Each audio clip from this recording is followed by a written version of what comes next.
기자 수첩으로 넘어가 보죠. 변상욱 대기자 어서 오십시오. 네, 안녕하십니까. 주말 사이에는 정말 그 의료계가 뜨거웠어요. 그렇죠. 의사분들이 드디어 총파업을 이제 결의를 하고 3월 3일로 잡혀 있나요? 일단 그 전까지는 협상을 좀 해보겠다는 거죠. 그렇습니다. 대화를 해보고 안 되면 파업까지도 할 수밖에 없다 이렇게 잡은 건데 오늘 기자 수첩 그 얘기 가지고 오셨죠. 지난 시간에 다 못한 것도 있고요.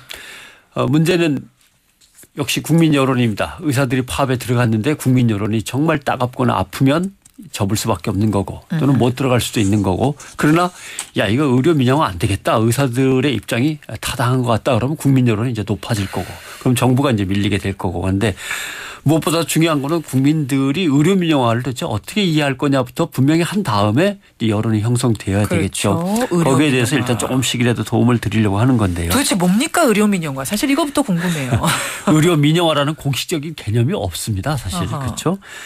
의료라고 하는 것은 공공의 성격이 워낙 강한 분야인데 이 분야에서 정부의 책임과 역할을 줄이고 대신 시장에 그 역할과 책임을 많이 맡긴다라고 하는 뜻이 되는 겁니다. 막연하게.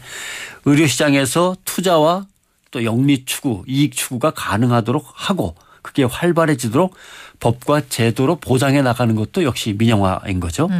이게 이제 우리가 흔히 부르는 커다란 민영화라고 하는 것인데 그러니까 의료 민영화라는 개념에는 의료 상업화, 의료의 사유화, 의료의 시장화 이런 개념들이 다 들어가 있는 거죠.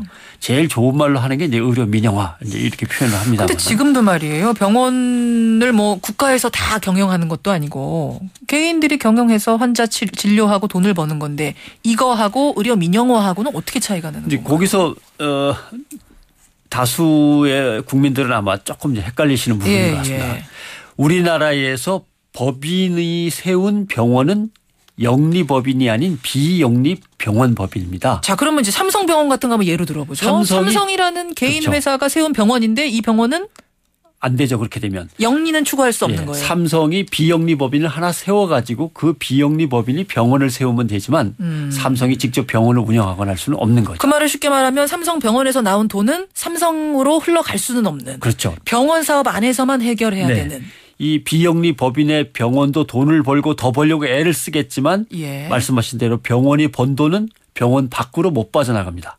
그렇군요. 의료업을 위해서 다시 투자가 되어야만 하는 거죠. 이렇게 해야 그래도 환자 진료에 돈을 먼저 생각하는 일이 그나마 줄 거 아니냐라는 마구잡이로 돈을 벌려고 막 병원이 그러지는 않을 거 아니냐라는 장치가 마련돼 있는 거죠. 대기업들이 저 병원이 돈이 되겠다 싶어서 막 투자하고 그걸 다시 회수한 돈을 자기 기업에 쏟아붓고 이런 식이 되면 완전한 영리기업. 그러면 재벌 가족한테 들어가는 거 아닙니까? 그래서 병원으로 번 돈은 병원 안에만 머물러 있도록 조치를 해놓은 거죠. 그러니까 지금 병원은 영리병원입니다. 그렇지만 영리법인에 의해서 세워지고 운영되는 병원은 아닌 거죠. 이제 이걸 구분하셔야 되는 거고요. 그러니까 영리법인에 의해서 병원이 세워진다면 병원에 투자한 사람한테 말씀하신 대로 병원의 이익을 빼다 줄 수밖에 없는 거죠. 지금 또 의사 면허증이 없이 돈만 있다고 해서 병원 차릴 수도 없게 돼 있잖아요. 같은 원리인 거죠. 그렇습니다. 지금의 비영리 병원 법인들은 병원을 다른 사람한테 팔아넘겨서 차익을 남길 수도 없게는 돼 있습니다. 왜냐하면 비영리법인으로서 국가가 혜택을 주고 사회의 공적인 자산으로 키워왔기 때문에 병원을 만들어서 이 사람한테 팔고 하면서 이익을 남기는 것도 막게 돼 있는 거죠. 그렇군요. 그러면 민영화, 재벌병원 뭐 이렇게 될지도 모른다라는 얘기는 왜 나오는 건가요? 명확하게 얘기하면 대형 병원을 차리면 쉽게 대박을 터뜨리고 돈을 버느냐. 그렇게 쉽지는 않습니다. 지금 상황에서는. 고액 연봉의 의료진을 갖춰야 되고 첨단 의료 설비도 갖추고 여러 가지 시스템을 또 마련해야 되니까 엄청난 돈이 들어가지만 수익은 쉽게 오르지 않습니다. 예를 들면 소비는 진작시킬 수 있어요. 예를 들면 물건을 팔 때 막 광고를 하면 되는데 사람들을 막 아프게 할 수는 없는 거 아닙니까? 그러니까 쉽게 돈을 벌기는 어려운데 그러니 수익은 잘 안 오르고 엄청난 돈은 들어가니까 새로운 영리병원을 만약에 세우게 된다면 그거는 재벌 정도만 가능한 거죠. 그래서 자꾸 민영화 얘기가 나오면 재벌 얘기가 나오고 그렇게 되는 겁니다. 그래서 정부는 영리법인에 의한 대형 병원은 절대 허락하지 않겠다. 그러니 민영화가 아니다. 믿어달라는 겁니다. 그러나 이제 시중에는 미국의 영화 시콘가요? 그걸 거론하면서 걱정과 불안이 많죠. 미국식의 의료 민영화나 상업화까지 가려 한다면 사실은 절차가 많이 있습니다. 그렇죠. 지금 얘기한 것들 다 풀어야 되고 그러니까 병원의 영리 자회사까지만 허용한다 해서 병원이 아예 영리 법인화 한다도 있고 병원이 아예 인수합병을 서로 해가면서 돈을 남기기도 하고 그다음에 영리법인이 약국까지 운영하고 이런 것들이 민영화의 여러 단계들인 거죠. 예. 거기다 보험 체계도 바뀝니다.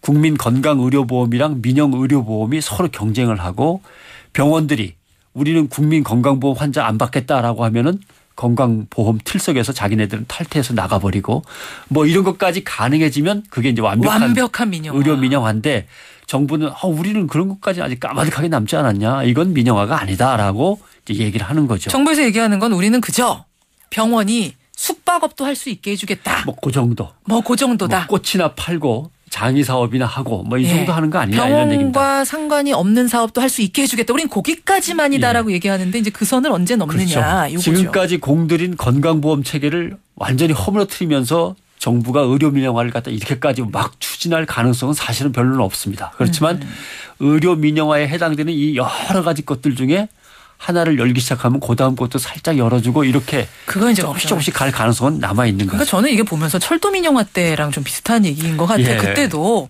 정부는 수서 KTX까지만 그리고 절대로 민간 자본이 못 들어오게 하겠다 뭐 이런 거였는데 계속 의심을 하는 거잖아요. 그러니까 이 어떤 형태로든 지금까지는 분명히 비영리법인이었는데 병원이 진료가 아닌 다른 부대 사업에 한해서라고는 하지만 자회사를 세울 길이 열리고 그 자회사가 영리를 추구하게 되니까 공공의료의 한쪽이 허물어지는 것만큼은 분명합니다.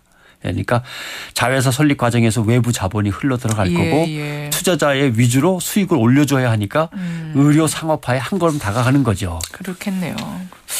그러니까 뭐 이번 조치가 환자 진료 분야는 아니고 다른 관련된 부대 사업으로 자회사 세우는 것까지만 허락하는 거니까 의료 민영화로 이 자체는 볼 수 없겠지만 그 다음을 걱정하시는 거죠? 그렇죠. 지금 아마 뭐 파업에 나서겠다고 하는 의사협회도 아마 어느 정도는 걱정에 의한 것이지 지금 이게 의료 민영화다라고 주장하기는 참 애매한 거죠. 그러니까 이런 겁니다. 휴게실에서 김현정 앵커가 쉬고 있는데 제가 문을 갖다 슬쩍 열고서 내가 나갈 것 같아? 안 나갈 것 같아? 물어보는 거죠. 그러면 그 상황인 거예요. 네, 그러면 닫혀있던 문을 열었으니까 안 나갈 거면 왜 열었겠냐. 당연히 나가려고 그러는 거 아니냐. 기막힌 비유네요. 나 조용히 있고 싶는데 문을 여니까 짜증난다. 이렇게 하니까 반발이 세거든요. 그러니까 아니 내가 나가지 말라고 하면 안 나가겠는데 이렇게 이제 엉거주춤한 거죠. 그러면 그 증거로 문을 다시 닫아라. 정말 안 나가겠다는 뜻이 분명하면 문을 닫아버려라. 그럼 내가 믿겠다라고 하는데 휴게실 공기도 텁텁하고 안 좋으니까 문을 조금 열어놓고. 환기 차원에서 그러는데 왜 그래. 오해하지 마. 이런 거. 그 말이 또 틀리는 말도 아니에요. 텁텁하고 공기가 안 좋으니까 문을 잠깐 여는 거는 뭐 괜찮은데 그 문을 연다는 것이 뭐냐 하면은 보건의료는 분명히 공공성이 짙지만 세계 보건의료 시장의 규모가 엄청나게 커지고 있습니다. 인구는 노령화되고 노령화된 인구는 병원에 자주 가게 되는 거죠. 또 한국의 의료 수준이 높다고 해서 중국이나 아시아 다른 나라에서 한국에 오고 싶어하는 환자들도 늘고 의료기술을 배우고 싶고 병원 시스템을 수입해 가고 싶고 결국 의료 산업이라는 것은 고용 창출과 경기 부양을 위해서 딱 눈에 있는데 거기에 다가가지 못하니까 정부도 이제 안타까운 거고 이런 문제가 생기니까 공기가 텁텁하니까 공기 조금만 문을 열고 이제 환기를 시키자는 건데 자 우리는 어떻게 해야 될까 고민스러운 거죠. 아무튼 정부가 어떤 약속들을 분명하게 어떤 장치들을 하는지 하나씩 이제 지켜보면서 결정을 해야 될 거죠. 변상욱 대기자 오늘 쉬운 설명 고맙습니다. 고맙습니다.